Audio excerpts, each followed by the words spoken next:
Hallo Mama. Hallo mein Schatz. Endlich höre ich deine Stimme. Mir geht es gut, aber ich bin etwas nervös. Nervös? Warum denn? Heute ist mein Orientierungstag an der Universität. Oh, das ist ein großer Tag für dich. Ja, es fühlt sich sehr wichtig an. Was passiert heute genau?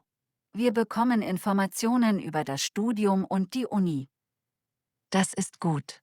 Dann weißt du bald mehr. Ja, ich hoffe es. Ich will nichts verpassen. Hast du gut geschlafen?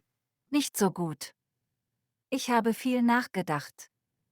Das ist normal vor so einem Tag. Ich habe Angst, etwas falsch zu machen. Du machst nichts falsch. Du lernst nur. Das beruhigt mich ein bisschen. Hast du schon gefrühstückt? Ja, nur ein kleines Frühstück. Gut. Du brauchst Energie. Ja, das stimmt. Was hast du heute alles dabei? Meine Tasche, mein Handy und meine Unterlagen. Sehr gut. Und bist du pünktlich? Ja, ich bin früh aufgestanden. Ich bin stolz auf dich. Danke, Mama, das bedeutet mir viel. Wirst du heute neue Leute treffen? Ja, bestimmt. Alle sind neu wie ich. Genau. Niemand kennt sich aus. Das hilft mir sehr. Sei offen und freundlich, dann klappt alles. Ich werde mein Bestes geben. Denk daran, warum du dort bist. Ja, ich will lernen und selbstständig sein. Genau. Du machst das für deine Zukunft. Ich bin wirklich aufgeregt. Aufregung ist auch etwas Schönes. Ja, das stimmt. Ruf mich später an und erzähl mir alles. Das mache ich. Danke, Mama. Ich wünsche dir einen tollen Start. Danke. Bis später. Bis später, mein Schatz. Hallo. Hallo, bist du auch hier für die Orientierung? Ja, heute ist mein erster Tag. Meiner auch. Ich bin etwas unsicher. Ich auch. Alles ist so groß hier. Ja, die Uni ist wirklich riesig. Ich wusste nicht, wohin ich gehen soll. Ich habe auch kurz gesucht. Gut, dass ich nicht allein bin. Genau. Alle sehen etwas verloren aus. Welches Fach studierst du? Psychologie. Und du? Ich auch. Bachelor Psychologie. Echt. Das ist ja super. Ja, das freut mich. Dann haben wir denselben Orientierungstag. Das ist gut. Dann können wir zusammen gehen. Ja, das ist besser als allein. Bist du auch neu in Deutschland? Ja, ich bin erst seit ein paar Wochen hier. Ich auch. Alles ist noch ungewohnt. Die Sprache ist manchmal schwierig. Ja, aber ich versuche viel zu sprechen. Das ist der beste Weg. Ich habe Angst, Fehler zu machen. Fehler sind normal. Alle machen Fehler. Das stimmt. Warum hast du Psychologie gewählt? Ich interessiere mich für Menschen. Ich auch. Ich will verstehen, wie Menschen denken. Das ist spannend. Ja, ich freue mich sehr auf das Studium. Ich auch, aber ich bin auch nervös. Das bin ich auch. Gut, dass wir darüber sprechen können. Ja, das hilft. Weißt du, wo der Raum ist? Ich glaube, wir müssen dort entlang gehen. Okay, dann gehen wir zusammen. Gerne. Zwei finden den Weg besser als einer. Das stimmt. Hast du schon andere Studenten kennengelernt? Nein, du bist der Erste heute. Dann ist das ein guter Start. Ja, das finde ich auch. Vielleicht sitzen wir auch zusammen. Das wäre schön. Dann fühlen wir uns nicht so allein. Genau. Der erste Tag ist immer schwer. Ja, aber zusammen ist es leichter. Dann lass uns gehen. Die Orientierung beginnt gleich. Ja, ich bin bereit. Das ist der Anfang von etwas Neuem. Ja, das fühlt sich so an. Guten Morgen und herzlich willkommen an unserer Universität. Guten Morgen. Wir freuen uns sehr, dass Sie heute hier sind. Ich freue mich auch, hier zu sein. Heute ist Ihr Orientierungstag für den Fachbereich Psychologie. Das klingt spannend. Sie lernen heute den Campus, die Regeln und wichtige Angebote kennen. Das ist sehr hilfreich. Bitte fühlen Sie sich frei, Fragen zu stellen. Danke, das ist gut zu wissen. Zuerst sprechen wir über den Studienaufbau. Okay, Das Bachelorstudium dauert 6 Semester. also 3 Jahre. Genau. Sie haben Vorlesungen, Seminare und Prüfungen. Gibt es viele Prüfungen im ersten Semester? Nein, nicht viele. Aber regelmäßige Teilnahme ist wichtig. Muss man immer anwesend sein? Ja, besonders bei Seminaren. Und wo sehen wir unseren Stundenplan? Online im Studierendenportal. Brauchen wir dafür einen Account? Ja, Sie bekommen heute alle Zugangsdaten. Sehr gut. Dort finden Sie auch Ihre Noten und wichtige E-Mails. Müssen wir jeden Tag E-Mails prüfen? Ja, das ist sehr wichtig. Okay, das mache ich. Nun sprechen wir über die Bibliothek. Ist die Bibliothek jeden Tag offen? Ja, auch am Wochenende. Kann man dort Bücher ausleihen? Ja, mit Ihrem Studierendenausweis. Und gibt es auch Online-Bücher? Ja, eine digitale Bibliothek. Das ist praktisch. Sie können von zu Hause lernen. Sehr gut für das Selbststudium. Haben Sie weitere Fragen? Gibt es Unterstützung für neue Studierende? Ja, wir haben Tutorinnen und Tutoren. Was machen sie genau? Sie helfen bei Fragen zum Studium und Alltag. Das klingt sehr hilfreich. Sie sind nicht allein. Wir begleiten Sie. Danke, das beruhigt mich. Dann machen wir gleich eine kleine Pause. Okay, Danach gehen wir gemeinsam über den Campus. ich freue mich darauf. Das war viele Informationen auf einmal. Ja, aber alles war gut erklärt. Ich fühle mich jetzt etwas sicherer. Ich auch. Besonders mit dem Online-Portal. Ja, das war wichtig. Schau mal, das ist die Bibliothek. Sie ist größer, als ich dachte. Ja, und sehr ruhig innen. Ich mag ruhige Orte zum Lernen. Ich auch. Man kann sich dort gut konzentrieren. Und wo sind die Vorlesungssäle? Dort drüben. Sehr große Räume. Ich hoffe, ich finde meinen Raum später. Keine Sorge. Am Anfang hilft jeder jedem. Das ist schön hier.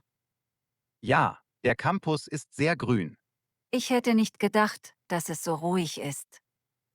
Besonders zwischen den Gebäuden. Gibt es hier auch Plätze zum Essen? Ja, die Mensa ist dort vorne. Ist sie günstig? Ja, für Studierende sehr günstig. Gut zu wissen. Und es gibt auch vegetarisches Essen. Perfekt. Ich fühle mich langsam wie eine Studentin. Das bist du jetzt auch. Ja, das fühlt sich neu an. Aber auch spannend. Ich bin froh, dass ich heute gekommen bin. Ich auch. Alleine wäre es schwerer gewesen. Danke, dass du mit mir gegangen bist. Gern. Es ist schön, jemanden zu kennen. Vielleicht sehen wir uns morgen wieder. Bestimmt. Wir haben ja dasselbe Fach. Das freut mich. Dann können wir zusammen lernen. Ja, das wäre toll. Ich glaube, dieser Start war gut. Ja, ein ruhiger und guter Anfang. Jetzt fühle ich mich bereit für die nächsten Tage. Schritt für Schritt. So geht es am besten. Genau. Das ist also die Mensa. Ja, hier essen fast alle Studierenden. Es ist ziemlich voll. Mittags ist es immer so. Ich weiß gar nicht, wo ich anfangen soll. Schau zuerst auf die Tafeln dort. Ah, da steht das Menü. Genau. Heute gibt es Pasta, Reis und Suppe. Das klingt gut. Und dort gibt es auch Salat. Ist das Essen hier teuer? Nein, mit Studierendenausweis ist es günstig. Gut, dann nehme ich Pasta. Ich auch. Komm, wir stellen uns an. Okay. Hallo, bitte euren Ausweis zeigen. Oh, ich habe meinen Ausweis noch nicht. Kein Problem. Heute geht es auch ohne. Danke. Möchten Sie vegetarisch oder mit Fleisch? Vegetarisch, bitte. Gut. Möchten Sie auch Salat? Ja, gerne. Dann bitte hier bezahlen. Okay. Siehst du, das geht ganz einfach. Ja, ich hatte ein bisschen Angst. Am Anfang ist alles neu. Wo können wir uns hinsetzen? Dort am Fenster ist noch Platz. Perfekt. Das Essen sieht gut aus. Ja, und es ist warm und frisch. Ich bin froh, dass wir hier essen. In der Mensa trifft man viele Leute. Das ist gut, um neue Kontakte zu knüpfen. Genau. Und man fühlt sich weniger allein. Ich merke, dass mir das hilft. Mir auch. Der erste Tag ist immer besonders. Nach dem Essen fühle ich mich sicherer. Essen hilft immer. Stimmt. Hallo Mama. Hallo. Wie war dein erster Tag? Er war sehr gut. Bist du nervös gewesen? Ja, am Morgen schon. Das ist normal. Was hast du gemacht? Ich hatte meinen Orientierungstag an der Uni. Oh, wie spannend. Ja, ich habe viel gelernt. Über was genau? Über den Studienplan, die Bibliothek und den Campus. Hast du neue Leute kennengelernt? Ja, ich habe einen Kommilitonen getroffen. Das ist schön. War er nett? Ja, sehr freundlich. Hast du auch gegessen? Ja, wir waren in der Mensa. Und wie ist das Essen? Gut und günstig. Das freut mich. Ich fühle mich langsam sicherer hier. Das ist wichtig. Ich weiß jetzt, wo alles ist. Und fühlst du dich wohl? Ja, heute mehr als gestern. Das macht mich glücklich. Danke, Mama. Du machst das sehr gut. Ich versuche mein Bestes. Schritt für Schritt, mein Schatz. Genau das denke ich auch. Ruh dich heute gut aus. Das mache ich. Morgen ist ein neuer Tag. Ja, und ich freue mich darauf. Ich bin stolz auf dich. Danke. Das bedeutet mir viel. Gute Nacht. Gute Nacht, Mama. Hallo. Willkommen an der IT-Abteilung. Du bist an, richtig? Ja, genau. Hallo. Danke. Schön, dich zu treffen. Heute erkläre ich dir den Uniportal. Keine Sorge, es ist nicht schwer. Danke. Ich bin ein bisschen nervös. Alles ist neu. Das ist normal. Zuerst erkläre ich, warum wir das Portal haben. Ah, okay. Der Portal ist wie das Zentrum für alle Studierenden. Alles Wichtige ist dort. Alles? Ja, deine Daten, dein Stundenplan, Noten, Termine, Anmeldungen. Alles zusammen. Ah, also wie ein Gehirn für Studenten? Genau. Alles läuft über das Portal. Wenn die Uni etwas Wichtiges mitteilen muss, steht es dort zuerst. Nur dort? Ja, offizielle Nachrichten gehen zuerst in den Portal. Danach E-Mail. Okay. Ein wichtiger Punkt: persönliche Daten. Adresse, Telefonnummer, Notfallkontakt. Alles muss richtig sein. Warum? Wenn die Uni dich kontaktieren muss, zum Beispiel zu Prüfungen oder Rückmeldungen, brauchen sie die richtigen Daten. Ah, logisch. Gut. Im Portal siehst du auch den Link zu Moodle. Moodle? Was ist das? Moodle ist das Lernsystem. Dort gibt es Materialien, Übungen und Aufgaben. Wir sprechen später mehr darüber. Okay. Ein weiterer Punkt: Fristen. Im Portal siehst du, wann du Kurse anmelden musst. Wenn ich das Portal nicht checke, verpasse ich etwas? Ja, das kann passieren. Deshalb ist es wichtig, regelmäßig reinzuschauen. Wie oft? Am besten jeden Tag oder ein paar Mal pro Woche. Gut, ich werde es versuchen. Noch etwas: Dokumente. Manchmal musst du Formulare hochladen. zum Beispiel für Kurse oder Prüfungen. Alles passiert digital im Portal. Ah, alles digital. Kein Papier? Ja, meistens. Papier nur selten. Deutschland ist sehr digital in den Hochschulen. Okay, gut. Zusammengefasst, Portal gleich alle Infos über dein Studium. Moodle gleich Materialien, Aufgaben, Lernen. E-Mail gleich offizielle Kommunikation.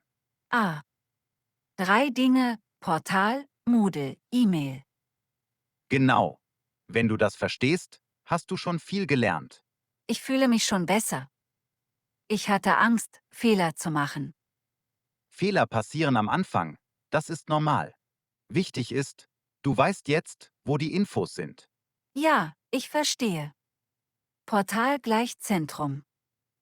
Richtig. Heute musst du noch nichts hochladen oder ändern. Einfach reinschauen. Okay. Ich werde jeden Tag reinschauen. Gut. Und wenn du Fragen hast, komm jederzeit zur IT-Abteilung. Danke. Ich fühle mich schon sicherer. Super. Dann bist du bereit für den nächsten Schritt. Moodle. Ich freue mich. Perfekt. Schritt für Schritt an. Ja, ich bin gespannt. Hallo. Ich bin Ann. Ich bin neu an der Uni. Hello, Anne. Schön, dich kennenzulernen. Ich bin Laura. Bist du neu hier? Ja, alles ist noch neu für mich. Das kenne ich gut. Am Anfang ist alles groß und ein bisschen verwirrend. Ja, besonders die ganzen Systeme. Moodle, Portal, E-Mail. Ja, das kann am Anfang viel sein. Ich erkläre dir, wie es funktioniert. Danke. Ich bin froh, dass du mir hilfst. Zuerst das Uniportal. Hast du es schon gesehen? Ja, ich habe mich angemeldet. Aber ich weiß nicht genau, was ich dort machen soll. Kein Problem. Denk daran, das Portal ist das Zentrum. Alles Wichtige für dein Studium ist dort. Alles? Ja, deine Kurse, Stundenplan, Noten, Termine. Auch Fristen für Prüfungen. Ah, also alles an einem Ort. Genau. Wenn die Uni etwas Wichtiges mitteilen will, schreiben sie es zuerst ins Portal. Und E-Mails? E-Mail ist die offizielle Kommunikation. Professoren, Verwaltung, alles geht über die Uni-Mail. Nur über die Unimail? Nicht meine private Mail? Genau. Private Mails akzeptieren sie nicht. Alles Offizielle nur über Uni-Mail. Ah, gut zu wissen. Du solltest jeden Tag E-Mails prüfen. Auch wenn du nichts erwartest. Okay. Ich mache das. Dann Moodle. Hast du schon gehört, was Moodle ist? Ja, ein Lernsystem. Aber ich weiß nicht genau, was dort ist. Moodle ist sehr praktisch.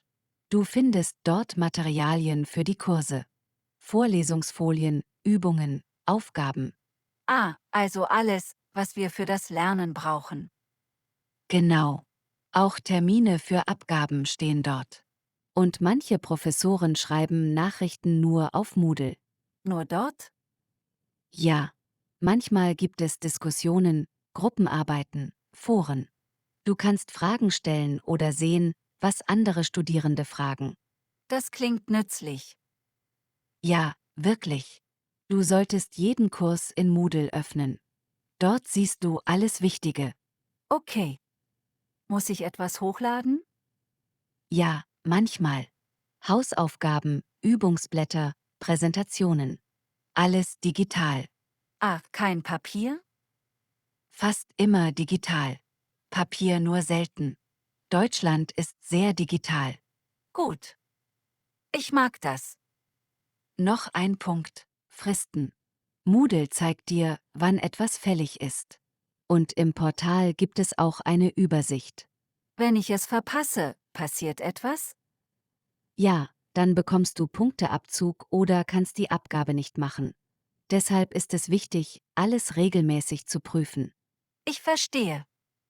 Also Portal für Überblick, Moodle für Details, E-Mail für offizielle Nachrichten. Genau. Sehr gut zusammengefasst. Und was ist mit Kursanmeldung? Muss ich das auch über das Portal machen? Ja. Anmeldung für Kurse, Wahlmodule, Prüfungen. Alles läuft über das Portal. Okay, gut. Ein Tipp. Immer zuerst Portal prüfen, dann Moodle. So verpasst du nichts. Manchmal schreiben Professoren zusätzlich E-Mails. Aber meistens ist Portal oder Moodle die erste Quelle. Ah, alles klar. IT-Systeme sind auch wichtig. Hast du Probleme oder Fragen, geh zur IT-Hilfe. Okay. Ich habe noch keine Probleme. Am Anfang haben die meisten Studierenden kleine Fragen. Login funktioniert nicht, Passwort vergessen oder etwas in Moodle finden. Ja, ich hatte Angst, etwas falsch zu machen. Mach dir keine Sorgen. Fehler passieren jedem. Du lernst Schritt für Schritt. Danke. Das beruhigt mich. Noch etwas, deine Daten. Im Portal musst du Adresse, Telefonnummer, Notfallkontakt eingeben. Alles korrekt. Warum? Wenn die Uni dich kontaktieren muss, zum Beispiel bei Prüfungen, Rückmeldungen oder Notfällen. Ah, logisch. Ich verstehe. Also zusammengefasst, Portal gleich alles, E-Mail gleich offiziell, Moodle gleich lernen, IT gleich Hilfe, Daten gleich richtig. Gut. Ich werde alles täglich prüfen. Sehr gut. Noch ein Tipp. Speichere wichtige Nachrichten und Fristen. Schreibe sie in einen Kalender. Ah, dann vergesse ich nichts. Genau. Und frage ältere Studierende, wenn du unsicher bist. Wie ich dich. Ja, oder Tutoren. Es gibt Tutorinnen und Tutoren, die dir helfen. Ah, das ist gut zu wissen. Manchmal gibt es WhatsApp-Gruppen oder Telegram-Gruppen für Kurse.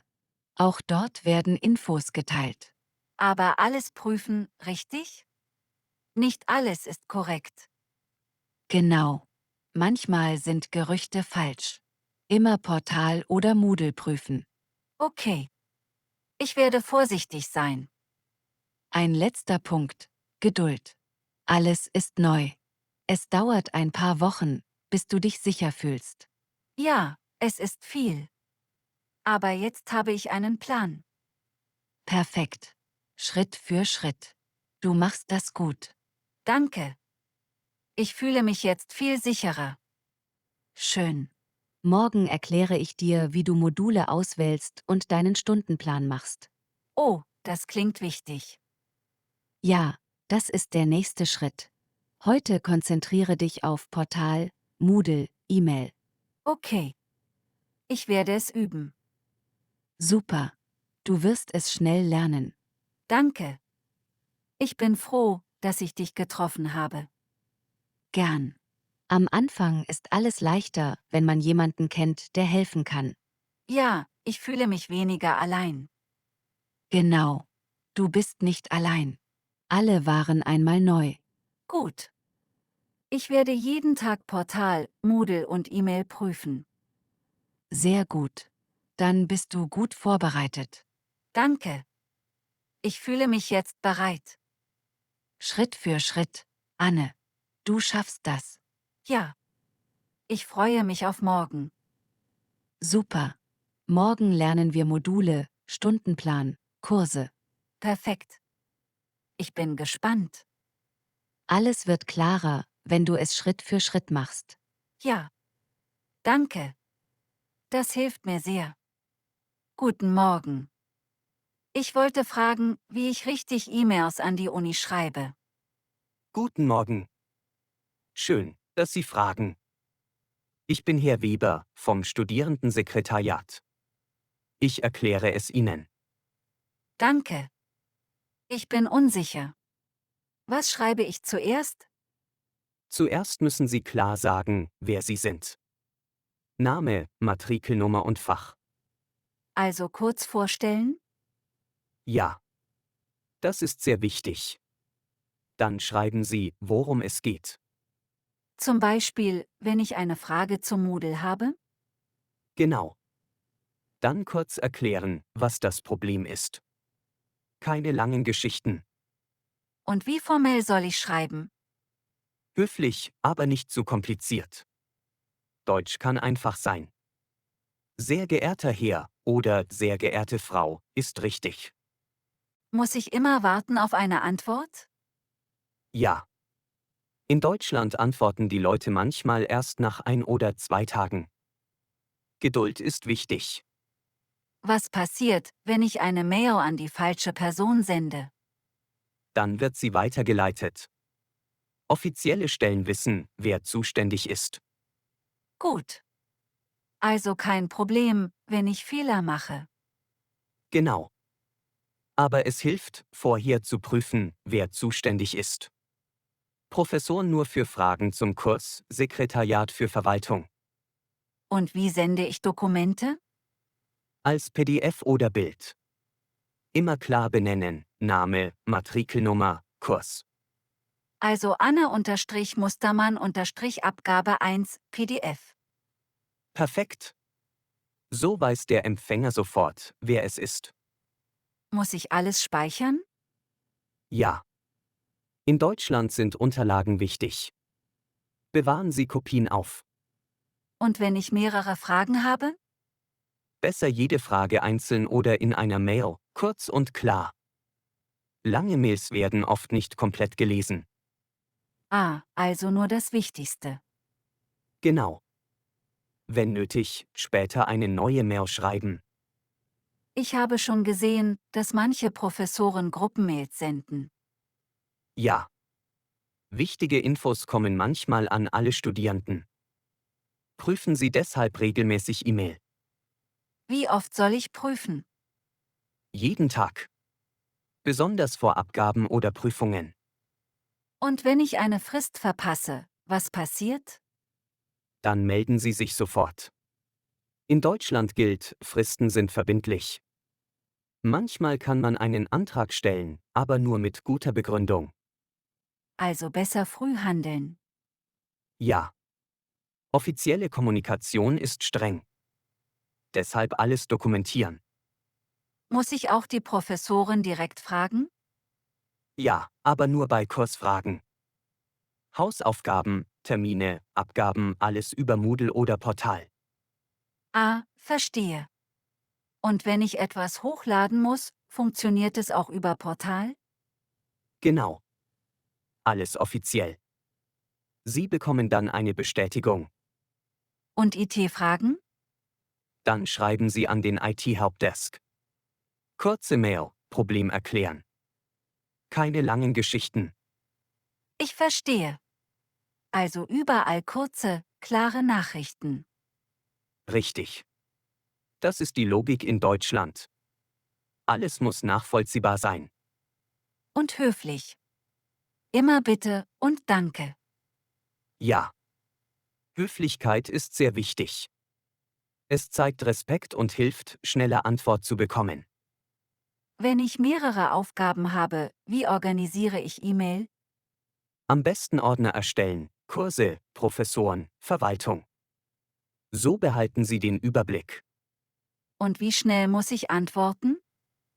Innerhalb von 1 bis 2 Tagen, wenn möglich. Kann ich auch auf Englisch schreiben? In manchen Kursen ja, besonders internationale. Aber im Studium auf Deutsch ist Deutsch besser. Was ist, wenn ich vergessen habe, eine Mail zu senden? Dann sofort schreiben, erklären, warum. Ehrlichkeit ist wichtig. Also Transparenz. Alles offen sagen. Genau. Deutsche Verwaltung arbeitet transparent. Fehler zugeben ist normal. Ich merke, es gibt viele Regeln. Ja, aber sie helfen, alles zu organisieren. Sie werden sich daran gewöhnen. Danke, Herr Weber. Jetzt weiß ich, wie ich E-Mails richtig nutze. Gut. Übung macht den Meister. Schreiben Sie am Anfang ruhig mehrere Testmails, zum Beispiel an Tutoren. Ja, das werde ich machen. Dann können wir auch gleich eine kurze Übung machen. Schreiben Sie mir eine Mail mit Ihrer Frage zum Stundenplan. Okay. Ich schreibe, sehr geehrter Herr Weber, ich habe eine Frage zu meinem Stundenplan. Perfekt. So sehen offizielle E-Mails aus. Danke. Ich fühle mich jetzt sicherer. Gut. Denken Sie daran, Portal, Moodle, E-Mail, alles hängt zusammen. Aber jetzt verstehen Sie die Logik. Ja, jetzt weiß ich, warum alles digital ist. Schritt für Schritt. Bald wird alles selbstverständlich. Super. Ich werde üben und alles regelmäßig prüfen. Genau. Sie machen das sehr gut. Willkommen im deutschen Unisystem. Hallo. Entschuldigung. Darf ich kurz fragen? Ja, klar. Kein Problem. Ich bin neu hier. Alles ist neu für mich. Okay. Willkommen an der Uni. Danke. Ich habe eine Frage zum Studium. Ja? Worum geht es? Um Module.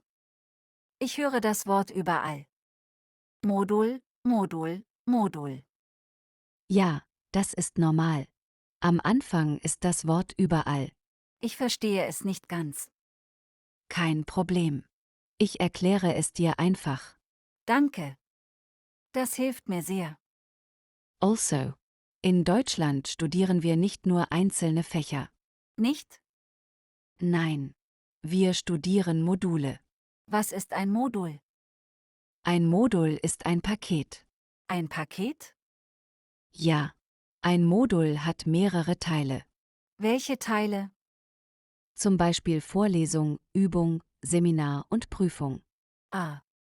Also nicht nur eine Klasse. Genau. Alles gehört zusammen. Und am Ende gibt es eine Prüfung? Ja. Meistens eine Prüfung oder mehrere Leistungen. Und dafür bekommt man Punkte? Ja. Diese Punkte heißen Credits. Credits. ECTS? Genau. ECTS-Punkte. Was bedeuten diese Punkte? Sie zeigen, wie viel Arbeit ein Modul hat. Arbeit? Ja. Zeit für Lernen, Hausaufgaben, Prüfung. Ah, okay. Ein leichtes Modul hat weniger Credits. Und ein schweres Modul mehr? Genau. Wie viele Credits hat ein Modul? Das ist unterschiedlich. Oft 5, 6 oder 10 Credits. Und warum sind Credits so wichtig? Ohne Credits bekommst du keinen Abschluss. Also sammle ich Credits? Ja. Schritt für Schritt. Und wie viele Credits pro Semester? Normalerweise etwa 30 Credits. 30? Das klingt viel. Am Anfang schon. Aber man gewöhnt sich daran. Und wenn ich weniger mache? Dann studierst du langsamer. Und wenn ich mehr mache? Dann ist es sehr stressig. Ah. Also besser normal bleiben. Ja. Am Anfang lieber nicht zu viel. Okay. Ein wichtiger Punkt: Module bauen oft aufeinander auf. Was bedeutet das? Du kannst nicht alles gleichzeitig machen. Zum Beispiel? Erst Modul A, dann Modul B. Also Reihenfolge. Genau. Das nennt man Studienplan. Studienplan? Ja. Der Plan zeigt, welches Modul wann kommt. Und wenn ich ihn nicht einhalte? Dann kann sich dein Studium verlängern. Oh, Deshalb ist Planung wichtig. ich habe Angst, Fehler zu machen. Das haben alle am Anfang. Wirklich? Ja. Niemand versteht alles sofort. Das beruhigt mich. Gut. Noch etwas Wichtiges. Ja? Ein Modul ist mehr als nur Lernen. Was noch? Anwesenheit, Abgaben, Termine. Also Verantwortung. Ja. Sehr viel Eigenverantwortung. Niemand kontrolliert mich. Nicht wie in der Schule. Oh, Du bist selbst verantwortlich. okay. Das ist neu für mich. Für viele Studierende auch. Was passiert, wenn ich ein Modul nicht bestehe? Dann kannst du es wiederholen. Also nicht sofort vorbei? Nein. Aber du musst aufpassen. Warum? Manche Module sind Pflichtmodule. Pflichtmodule? Ja. Ohne sie kein Abschluss. Ah, das ist wichtig. Sehr wichtig. Und Wahlmodule? Die kannst du auswählen. Also Interessen? Genau. Was dich interessiert. Das klingt gut. Ja. Das Studium gibt Freiheit. Aber auch Verantwortung. Richtig. Wie weiß ich, welche Module ich brauche? Das steht im Modulhandbuch. Modulhandbuch? Ja. Ein sehr wichtiges Dokument. Ich muss das lesen. Ja. Auch wenn es lang ist. Okay, Zusammengefasst. Module sind Bausteine deines Studiums. Bausteine. Credits zeigen deine Arbeit. Credits. Planung ist wichtig. Planung. Und niemand lernt das alles an einem Tag. Gut zu wissen. Danke. Jetzt verstehe ich es besser. Gern. Du kannst mich jederzeit fragen. Das ist sehr nett. Wir waren alle einmal neu. Ja. Das stimmt. Schritt für Schritt. Dann klappt es. Danke. Ich fühle mich jetzt ruhiger. Das freut mich. Guten Tag. Guten Tag. Willkommen im Student Service Center. Danke. Wie kann ich Ihnen helfen? Ich habe Fragen zum Studium. Natürlich. Dafür sind wir da. Ich höre viele Begriffe. Bachelor, Master, Credits, Semester. Ja, das ist am Anfang normal. Ich möchte es besser verstehen. Kein Problem. Wir erklären alles Schritt für Schritt. Danke. Das ist sehr nett. Zuerst, was studieren Sie? Ich mache einen Bachelor.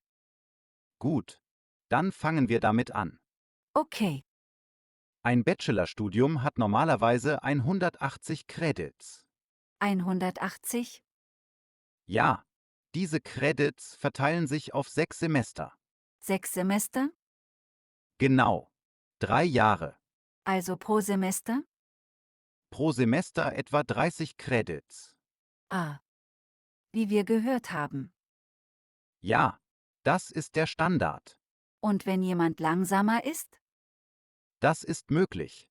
Aber es gibt eine Grenze. Eine Grenze? Ja, man kann nicht unendlich lange studieren. Wie viele Semester? Das ist je nach Universität unterschiedlich. Okay. Oft sind es zum Beispiel 8 oder 9 Semester. Ah. Also ein paar Semester mehr. Ja, aber man sollte planen. Verstehe. Jetzt zum Masterstudium. Ja, bitte. Ein Master hat meist 90 oder 120 Credits. Was ist der Unterschied? 90 Credits sind 3 Semester. Und 120? 4 Semester. Also 2 Jahre. Ah, okay. Auch hier gilt, etwa 30 Credits pro Semester. Immer 30. Genau. Das ist das System. Gibt es auch hier eine Grenze? Ja. Auch beim Master gibt es eine maximale Studiendauer. Wie viele Semester? Oft 6 bis 8 Semester. Also auch nicht unendlich. Genau. Gut zu wissen. Wichtig ist, Bachelor und Master sind akademische Studiengänge. Akademisch? Ja. Viel Theorie, Forschung, Prüfungen. Und gibt es andere Wege? Ja. In Deutschland gibt es auch eine Ausbildung. Ausbildung? Ja. Das ist ein beruflicher Weg. Wie funktioniert das? Eine Ausbildung dauert meist 3 Jahre. 3 Jahre, wie Bachelor. Ja. Aber das System ist anders. Inwiefern? Man arbeitet in einer Firma. Und lernt dort? Ja. Und man geht auch zur Berufsschule. Also Arbeit und Schule zusammen? Genau. Man lernt Theorie und Praxis. Und bekommt man Geld? Ja, man bekommt jeden Monat Geld. Ah, das ist gut. Viele Firmen bieten Ausbildungsplätze an. Und Credits? Nein, Ausbildung hat keine Credits. Also kein Bachelor, Nein, es ist kein akademischer Abschluss. aber ein Beruf? Ja, ein anerkannter Beruf. Und später studieren? Das ist manchmal möglich, aber nicht automatisch. Okay. Manche Menschen machen zuerst Ausbildung. Und dann Studium? Ja, das ist ein häufiger Weg. Interessant. Wichtig ist, Bachelor, Master und Ausbildung sind unterschiedliche Wege. Ja. Jetzt sehe ich den Unterschied.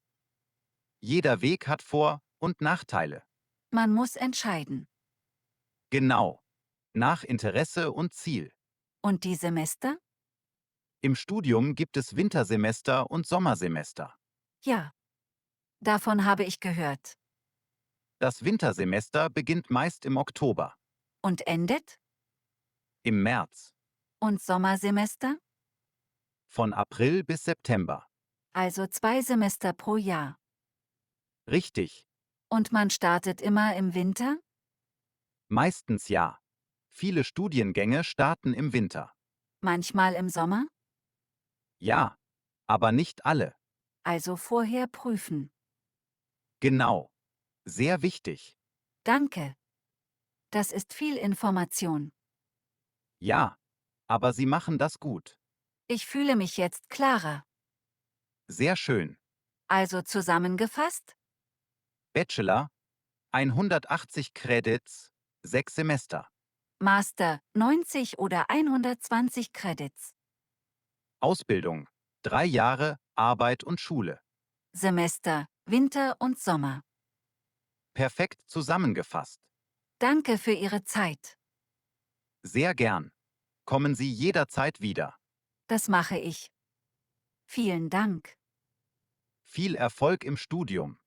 Guten Tag. Guten Tag. Willkommen im International Office. Danke. Ich bin Programmkoordinator. Wie kann ich helfen? Ich habe Fragen zum Studium. Sehr gern. Worum geht es? Um Semester und Module. Okay. Das ist ein wichtiges Thema. Ja. Ich bin unsicher. Kein Problem. Wir erklären es ruhig. Danke. Zuerst, in Deutschland gibt es 2 Semester. Ja. Winter und Sommer. Richtig. Das Wintersemester ist das Hauptsemester. Warum?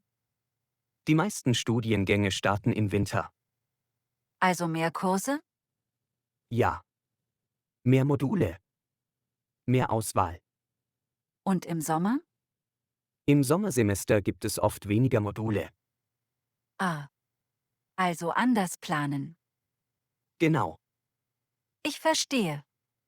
Viele Studierende machen im Winter mehr Credits. Mehr als 30? Manchmal ja. Aber nur, wenn es passt. Also nicht zu viel. Richtig. Balance ist wichtig. Wie soll man wählen? Am Anfang empfehlen wir Pflichtmodule. Pflichtmodule zuerst? Ja. Sie sind die Basis. Und Wahlmodule? Wahlmodule können später kommen. Warum? Pflichtmodule bauen Wissen auf. Ah. Schritt für Schritt. Genau. Und schwere Module? Nicht alle schweren Module zusammen. Also mischen? Ja. Ein schweres, ein leichtes. Das klingt logisch. Viele machen diesen Fehler am Anfang. Zu viel auf einmal? Ja. Dann wird es stressig. Und Prüfungen? Prüfungen sind meist am Ende des Semesters. Also alles gleichzeitig. Ja. Deshalb gute Planung. Wie plane ich richtig? Schauen Sie zuerst ins Modulhandbuch. Modulhandbuch? Dort stehen Inhalte, Credits und Prüfungen. Also lesen vor der Anmeldung. Genau. Und wenn ich unsicher bin? Dann sprechen Sie mit Fachberatern. Oder International Office? Ja. Wir helfen auch. Gut zu wissen. Noch etwas Wichtiges: Winter- und Sommersemester sind unterschiedlich. Inwiefern? Im Winter ist der Start langsamer. Langsamer? Am Anfang Orientierung, Einführung, Organisation. Und Sommer? Sommersemester ist oft kompakter. Also schneller? Ja. Weniger Zeit. Also nicht zu viele Module im Sommer. Genau. Das ist hilfreich. Viele internationale Studierende unterschätzen das. Ja. Ich war unsicher.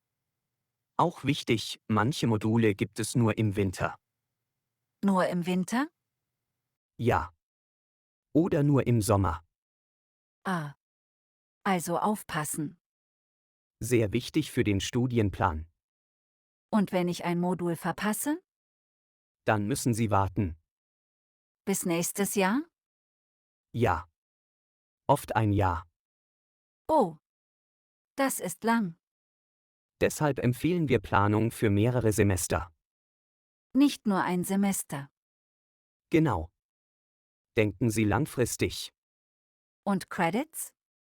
Pro Semester etwa 30 Credits. Ja. Weniger ist okay, mehr auch manchmal. Aber nicht dauerhaft. Richtig. Und Pausen? Pausen sind wichtig. Lernen braucht Zeit. Ja. Sonst Stress. Genau. Ich merke, Planung ist sehr wichtig. Ja. In Deutschland erwartet man Selbstorganisation. Also selbst planen. Ja. Die Uni kontrolliert wenig. Also Verantwortung liegt bei mir. Genau. Das ist anders als in manchen Ländern. Ja. Aber Sie lernen schnell. Danke. Das hilft sehr. Noch ein Tipp: sprechen Sie mit älteren Studierenden. Ja. Sie haben Erfahrung. Genau. Und schauen Sie regelmäßig ins Portal. Module, Termine, Änderungen. Alles dort. Richtig. Ich fühle mich jetzt sicherer. Sehr gut. Also zusammengefasst? Wintersemester, Hauptsemester. Sommersemester, weniger Module. Pflichtmodule zuerst. Schwere und leichte Module mischen. Langfristig planen. Nicht zu viel auf einmal. Perfekt. Danke für Ihre Zeit. Sehr gern. Kommen Sie jederzeit wieder. Das mache ich. Vielen Dank. Viel Erfolg im Studium. Puh, heute war viel. Ja, das sehe ich. Du wirkst müde. Ja. Aber auch ein bisschen klarer. Warst du an der Uni? Ja. International Office, Student Service Center, überall. Willkommen im deutschen Unileben. Ja, genau so fühlt es sich an. Was hast du heute gelernt? Dass alles sehr geplant ist. Oh ja, ohne Planung geht hier nichts. Ich habe über Semester gelernt. Winter, Sommer. Ah, das ist wichtig. Winter ist wichtiger, oder? Genau. Im Winter gibt es mehr Module. Und Sommer ist schneller. Ja, viele unterschätzen das. Ich dachte, beide sind gleich. Nein. Winter ist der Startpunkt. Jetzt verstehe ich, warum alle sagen, gut planen. Besonders mit Modulen. Ja. Nicht alles auf einmal. Genau. Ich habe am Anfang zu viele schwere Module gewählt. Oh nein, Ja. Viel Stress. Wenig Schlaf. das will ich vermeiden. Gut so. Mischen ist besser. Ein schweres, ein leichtes. Ja, das habe ich auch gehört. Und immer schauen, wann ein Modul angeboten wird. Ja. Manche nur im Winter. Richtig. Wenn du es verpasst, wartest du ein Jahr. Das ist verrückt. Ja. Deshalb planen viele Studierende 2 oder 3 Semester voraus. Ich dachte, man plant nur ein Semester. Nein. Deutschland liebt Struktur. Das merke ich. Aber keine Angst. Nach ein paar Wochen wird es normal. Ich hoffe es. Und Credits? 30 pro Semester. Genau. Weniger ist okay. Mehr nur, wenn du sicher bist. Ich will lieber langsam starten. Sehr klug. Und dass man selbst verantwortlich ist. Ja. Niemand kontrolliert dich jeden Tag. Das ist neu für mich. Für viele internationale Studierende auch. Aber man lernt Selbstständigkeit. Ja. Ich fühle mich erwachsener. Das Studium hier macht dich stark. Danke. Das tut gut zu hören. Und wenn du unsicher bist, frag Dich. mich, andere Studierende, Tutoren. Gut. Wichtig ist, du bist nicht allein. Ja. Das hilft sehr. Heute viel Input, oder? Ja. Aber jetzt macht es Sinn. Morgen fühlt es sich schon leichter an. Ich glaube auch. Und jetzt? Jetzt esse ich etwas und schlafe. Sehr gute Entscheidung. Danke, dass du mir zugehört hast. Immer gern. Willkommen im System. Danke. Entschuldigung. Darf ich dich etwas fragen? Ja, klar. Was ist los? Ich bin neu hier und etwas verwirrt. Das ist normal am Anfang. Es geht um die Module. Okay. Was möchtest du wissen? Ich sehe Pflichtmodule und andere Module. Ja, genau. Es gibt 2 Hauptarten. Ich verstehe den Unterschied nicht gut. Kein Problem. Ich erkläre es dir langsam. Danke. Zuerst die Pflichtmodule. Okay. Pflichtmodule musst du unbedingt machen. Unbedingt? Ja. Ohne sie kannst du nicht abschließen. Auch wenn ich viele Credits habe? Ja. Credits allein sind nicht genug. Das wusste ich nicht. Viele wissen das nicht am Anfang. Also Pflichtmodule sind sehr wichtig. Genau. Sie sind die Basis vom Studium. Kannst du ein Beispiel nennen? Ja. Du studierst Psychologie, oder? Ja. Dann ist Einführung in die Psychologie ein Pflichtmodul. Das habe ich im Portal gesehen. Auch Statistik ist oft Pflicht. Statistik klingt schwer. Ja, aber sie ist wichtig. Kann ich sie später machen? Manchmal ja, aber du musst sie bestehen. Also ich kann sie nicht vermeiden. Nein. Jeder muss sie machen. Okay. Es gibt auch Module wie Biologie des Verhaltens. Das klingt kompliziert. Ja. Pflichtmodule geben dir Grundwissen. Grundwissen? Ja. Du brauchst es für spätere Module. Also andere Module bauen darauf auf. Genau. Was passiert, wenn ich ein Pflichtmodul nicht bestehe? Dann musst du es wiederholen. Und wenn ich es wieder nicht bestehe? Dann wird es ein Problem für den Abschluss. Oh. Das ist ernst. Ja. Deshalb lernen viele dafür besonders viel. Verstehe. Jetzt zu den anderen Modulen. Ja. Das sind Wahlmodule oder interdisziplinäre Module. Was bedeutet interdisziplinär? Das heißt, nicht aus deinem Hauptfach. Also nicht Psychologie? Genau. Andere Themen. Zum Beispiel? Musik, Kunst oder Sprachen. Ich kann Musik wählen? Ja. Wenn die Uni es anbietet. Bekomme ich dafür Credits? Ja, natürlich. Das ist gut. Aber es gibt eine Grenze. Welche? Du kannst nur wenige Credits so sammeln. Also nicht nur solche Module machen. Genau. Der Hauptteil muss dein Fach sein. Verstehe. Interdisziplinäre Module geben neue Perspektiven. Perspektiven? Ja, du lernst neue Dinge. Zum Beispiel kreative Arbeit? Ja. Oder Sprachen lernen. Das klingt interessant. Viele Studierende mögen diese Freiheit. Kann ich jedes Modul wählen? Nein. Es gibt Listen mit erlaubten Modulen. Wo finde ich sie? Im Modulhandbuch oder im Portal. Okay. Noch ein wichtiger Unterschied. Welcher? Pflichtmodule musst du fest planen. Ja. Wahlmodule kannst du flexibel wählen. Also nach Interesse? Genau. Oder nach Schwierigkeit. Schwierigkeit? Ja.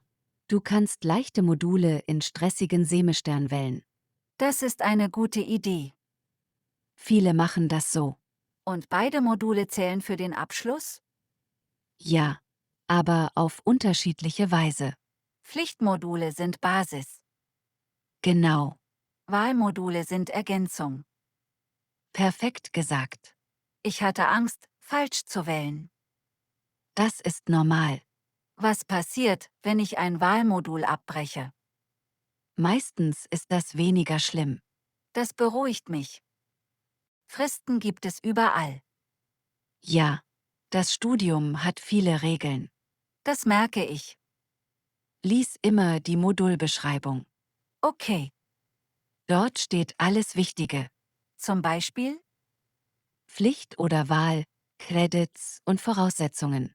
Voraussetzungen? Ja.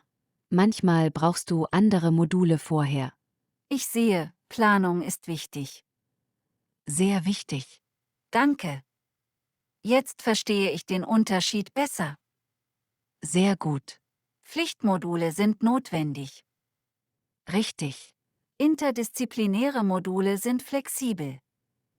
Genau. Danke für deine Hilfe. Kein Problem. Frag immer, wenn du unsicher bist. Das mache ich. Am Anfang ist alles neu. Ja, Schritt für Schritt wird es leichter. das hoffe ich. Das wird es. Danke.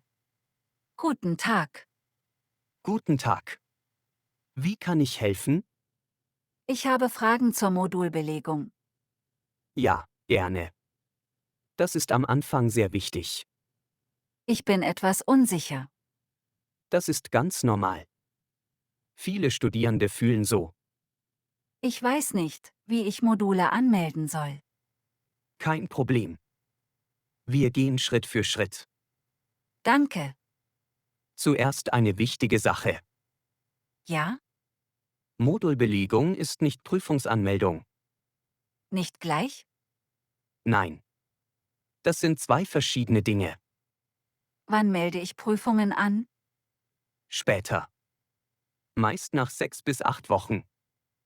Also nicht jetzt am Anfang? Genau. Jetzt geht es nur um Module. Okay. Sie wählen Module im Online-Portal. Ich habe das Portal gesehen. Dort sehen Sie Pflichtmodule und Wahlmodule. Muss ich alle Pflichtmodule wählen? Nicht alle, nur die für dieses Semester. Wo sehe ich das? Im Studienverlaufsplan. Was ist das? Eine Übersicht für Ihr Studium. Also eine Art Empfehlung? Ja, genau. Muss ich ihn immer folgen? Es ist besser, besonders am Anfang. Warum? Sonst kann sich das Studium verlängern. Oh, das möchte ich nicht. Dann bleiben Sie am Plan. Wie viele Module soll ich wählen? Normal sind etwa 30 Credits. Also ungefähr 5 Module? Ja, meistens. Was passiert, wenn ich weniger wähle? Dann studieren Sie langsamer. Und wenn ich zu viele wähle? Dann wird es schnell stressig. Also besser realistisch planen. Genau. Ich habe Angst, falsch zu klicken. Keine Sorge. Es gibt eine Belegphase. Was bedeutet das? Sie melden zuerst Interesse an. Und danach? Danach werden Plätze verteilt. Kann ich keinen Platz bekommen? Ja, das kann passieren. Was mache ich dann? Dann wählen Sie ein anderes Modul. Okay. Wichtig ist auch der Stundenplan. Ja, der verwirrt mich sehr. Das verstehen wir. Ich sehe viele Zeiten. Deshalb müssen Sie gut planen. Wie plane ich? Zuerst Pflichtmodule eintragen. Dann Wahlmodule? Genau. Wenn sie zeitlich passen. Was ist mit gleichen Zeiten? Das nennt man Überschneidung. Ist das schlecht? Ja. Sie sollten das vermeiden. Auch bei Vorlesungen? Besonders bei Seminaren und Übungen. Warum? Dort gibt es oft Anwesenheitspflicht.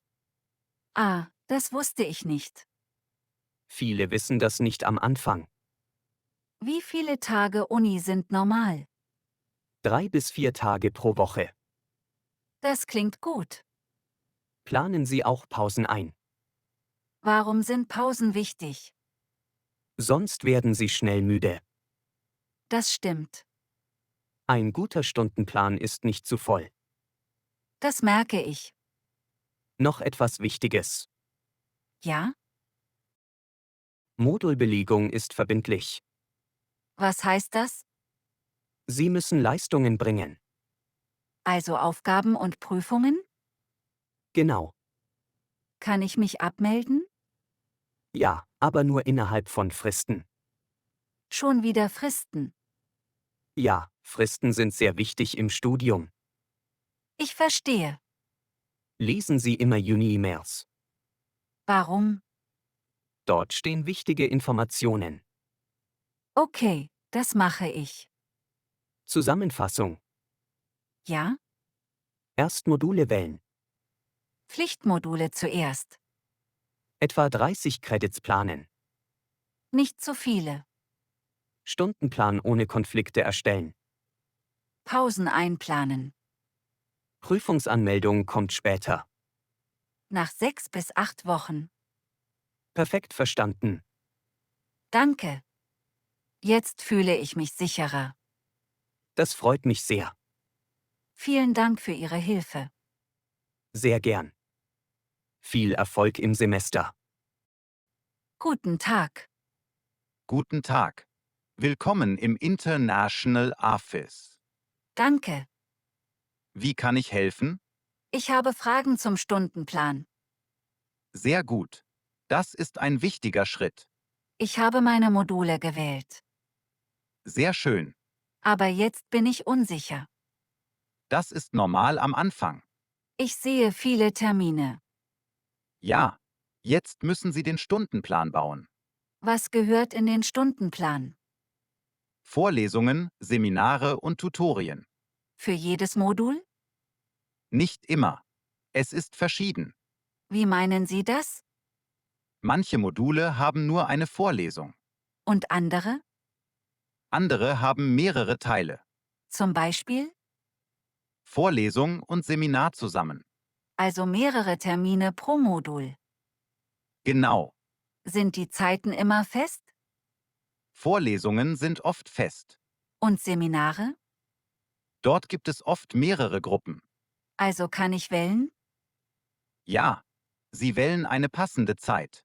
Das ist gut. Ja, aber Sie müssen früh schauen. Warum früh? Sonst gibt es Überschneidungen. Ich habe das schon gesehen. Das passiert sehr oft. Was ist eine Überschneidung? 2 Kurse zur gleichen Zeit. Oh, das ist schlecht. Ja. Dann können Sie nicht beide besuchen. Was soll ich dann tun? Pflichtmodule zuerst planen. Und Wahlmodule später? Genau. Wahlmodule sind flexibler. Also kann ich sie verschieben. Richtig. Ein weiterer Punkt ist die Arbeitsbelastung. Was bedeutet das? Manche Module sind sehr schwer. Zum Beispiel? Statistik oder Methodenkurse. Ja, Statistik ist schwer. Andere Module sind leichter. Welche? Seminare oder Wahlfächer. Soll ich nur schwere Module wählen? Nein, das ist nicht gut. Warum? Sie werden sehr gestresst. Also besser mischen? Ja, ein schweres und ein leichtes Modul. Das klingt besser. So bleibt die Arbeit gleichmäßig. Sind Credits nicht gleich Arbeit? Nein, nicht immer. Wie das? 2 Module mit gleichen Credits können sehr verschieden sein. Ah, verstehe. Auch die Prüfungsform ist wichtig. Welche Prüfungsformen gibt es? Klausur, Präsentation oder Hausarbeit. Das macht einen Unterschied. Ja, einen großen Unterschied. Noch etwas Wichtiges? Ja, langfristige Planung. Was bedeutet das? Sie planen nicht nur dieses Semester. Auch das nächste? Genau. Warum ist das wichtig?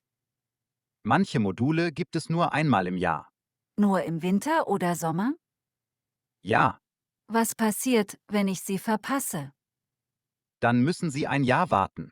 Das kann das Studium verlängern. Richtig. Also früh planen. Ja. Schauen Sie ins Modulhandbuch. Und in den Studienplan? Genau. Sprechen Sie auch mit Beratern. Hier im Office? Natürlich. Wir helfen gern. Das ist gut zu wissen. Denken Sie auch an Pausen. Pausen im Stundenplan? Ja. Nicht jeden Tag zu voll planen. Sonst wird man müde. Genau. Ich verstehe jetzt besser. Sehr gut. Zusammenfassung? Nach der Modulwahl kommt der Stundenplan. Alle Termine eintragen. Überschneidungen vermeiden. Pflichtmodule zuerst planen. Schwere und leichte Module mischen. Und langfristig planen. Perfekt. Danke für Ihre Hilfe. Sehr gern. Viel Erfolg. Puh, ich bin heute sehr müde. Das sehe ich. War dein Tag anstrengend? Ja, sehr. Mein Kopf ist voll mit Unisachen. Ah, geht es um Module und Stundenplan? Ja, genau. Alles ist neu und fühlt sich kompliziert an. Das ist ganz normal am Anfang vom Studium. Wirklich? Ich habe oft Angst, etwas falsch zu machen. So geht es fast allen neuen Studierenden. Ich war heute sehr gestresst bei der Modulregistrierung. Ja, das kenne ich gut. Viele haben dort Probleme. Welche Probleme zum Beispiel? Manche melden sich zu spät an. Und dann? Dann sind Seminare schon voll. Oh, das möchte ich nicht. Andere wählen zu viele schwere Module. Das habe ich auch überlegt. Das ist keine gute Idee. Dann hat man sehr viel Stress. Also besser schwere und leichte Module mischen? Genau. Das hilft sehr. Ich habe auch gelernt, Pausen im Stundenplan zu lassen. Sehr gut. Pausen sind wichtig für Energie und Konzentration. Das ganze System wirkt trotzdem kompliziert. Am Anfang ja, aber später wird es Routine. Routine? Ja. Nach ein paar Wochen weißt du genau, wie alles funktioniert. Das gibt mir Hoffnung. Wichtig ist, stell Fragen, wenn du unsicher bist. Also Hilfe holen ist normal? Natürlich. Freunde, Tutorinnen und Beratungsstellen helfen gern. Ich dachte zuerst, ich muss alles allein schaffen. Nein, Studium ist nicht allein. Man unterstützt sich gegenseitig. Das beruhigt mich sehr. Und vergiss nicht, Fehler gehören dazu. Auch falsche Modulwahl. Ja. Viele ändern ihren Plan im nächsten Semester. Also ist es kein großes Problem. Genau. Schritt für Schritt wird alles klarer. Danke. Jetzt fühle ich mich viel ruhiger. Das freut mich sehr. Ich denke, morgen sehe ich alles entspannter. Ganz bestimmt. Jetzt ISS etwas und ruh dich aus. Ja, das mache ich. Danke fürs Zuhören. Immer gern. Wir schaffen das Studium zusammen. If this video helped you subscribe, hit the like button and comment for daily German stories.